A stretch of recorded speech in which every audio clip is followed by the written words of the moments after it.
మీకు మంచి స్వీట్ చేసి చూపిస్తాను. చాలా టేస్టీగా ఉంటది. మీ ఇంటికి ఎవరైనా గెస్ట్లు వచ్చారనుకోండి, వాళ్ళు మంచినీళ్లు ఇస్తాం కదా, వాళ్ళు తాగేలోపు మనం వచ్చేసి చిటుకులో చేసేయచ్చు. అంటే 10 నిమిషాలు పట్టుద్ది. చాలా టేస్టీగా ఉంటది.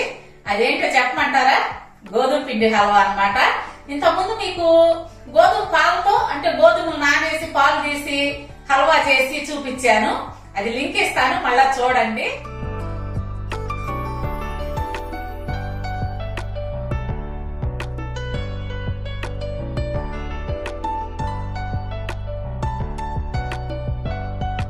ఇప్పుడు ఈ గోధుమ పిండి హల్వా అంటే నెయ్యి పడితే టేస్ట్ అండి. నెయ్యి, జీడిపప్పు పడాలి. దాని రుచి అబ్బా అద్భుతంగా ఉంటదన్నమాట.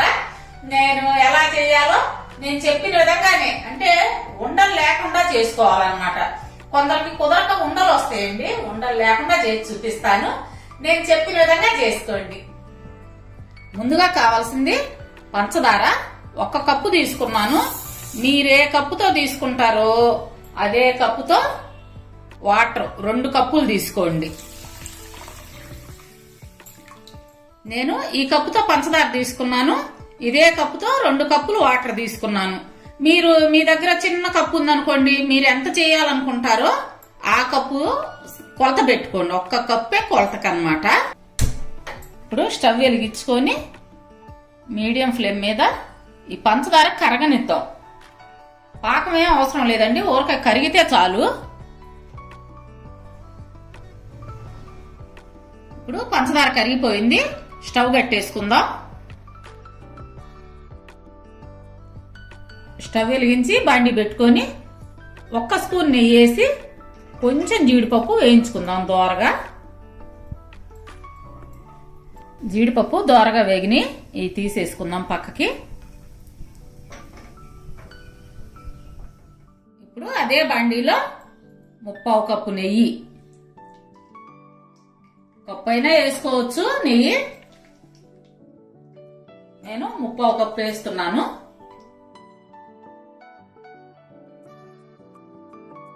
ఇప్పుడు కప్పు గోధుమ పిండి. మనం పంచదార వాటర్ ఏ కప్పుతో అయితే తీసుకున్నామో అదే కప్పుతో 1 కప్పు గోధుమ పిండి అన్నమాట. దీన్ని దోరగా వేయించుకుందాం.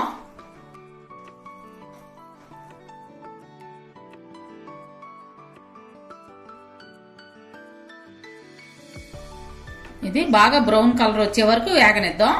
అట్లాగని మాడని బాకండి.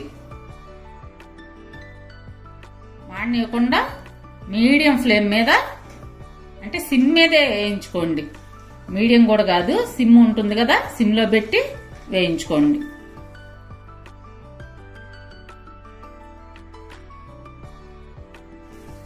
ఈ పిండి వేయించేటప్పుడే జాగ్రత్తగా వేయించుకోండి.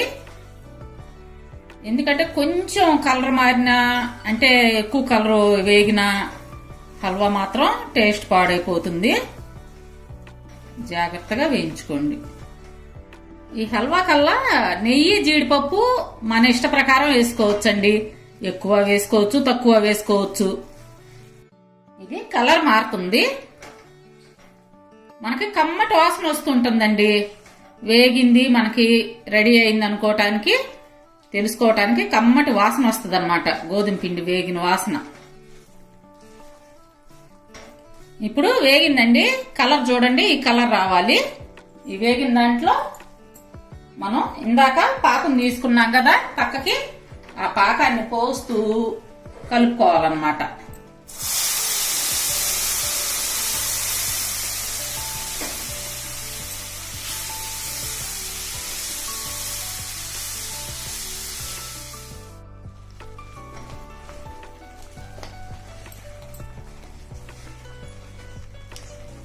ఇప్పుడు పంచదార వాటర్ పోసిన తర్వాత 5-6 నిమిషాలు ఇట్లాగే కలుపుతూ ఉందాము.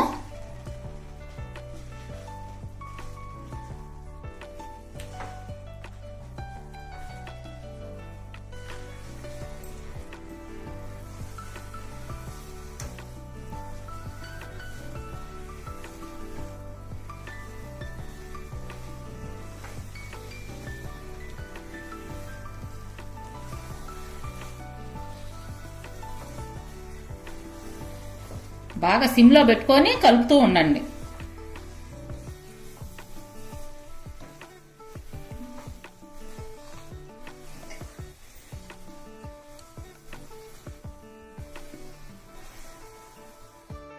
ఈ విధంగా నెయ్యి వదులుతూ ఉంటుంది.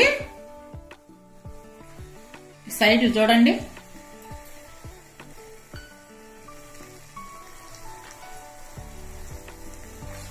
ఒక 6 నిమిషాలు అట్లా ఉంచుకుంటే బాగా నెయ్యి వదులుతా ఉంటదన్నమాట.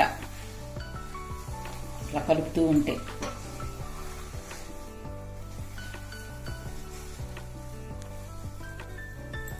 ఫైనల్లో చిటికెడు యాలక పొడి,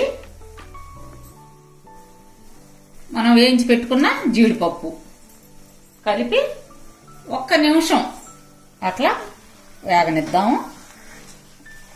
హల్వాని బాగా కలుపుకుందాం.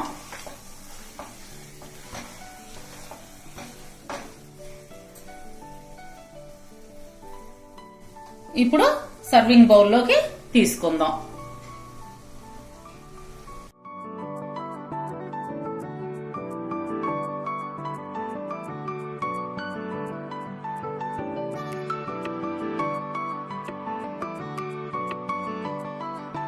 ఇదిగోండి గోధుమ పిండి హల్వా రెడీ అయింది. ఎంత ఈజీగా చేసుకోవచ్చో చూసారు కదా. టేస్ట్ చూసి ఎలా ఉందో కూడా చెప్పాలి. నీ హల్వా చూస్తుంటే ఎప్పుడెప్పుడు తిందామా అనిపిస్తోంది. అవునా? చూసారు కదా ఫ్రెండ్స్. మరి మా వీడియోస్ మీకు నచ్చినట్టయితే లైక్ చేయండి, షేర్ చేయండి. అలాగే కొత్త వాళ్ళు మా ఛానల్ని తప్పకుండా సబ్స్క్రైబ్ చేసుకోండి. పక్కనున్న బెల్ ఐకాన్ క్లిక్ చేసి ఆల్ అనే ఆప్షన్ ఎంచుకుంటే మేము పెట్టే ప్రతి వీడియో మీకు నోటిఫికేషన్ రూపంలో వస్తుందన్నమాట. రేపు మరో మంచి వీడియోతో చెల్లి నేను మీ ముందుకు వస్తాం. అప్పటి వరకు బాయ్.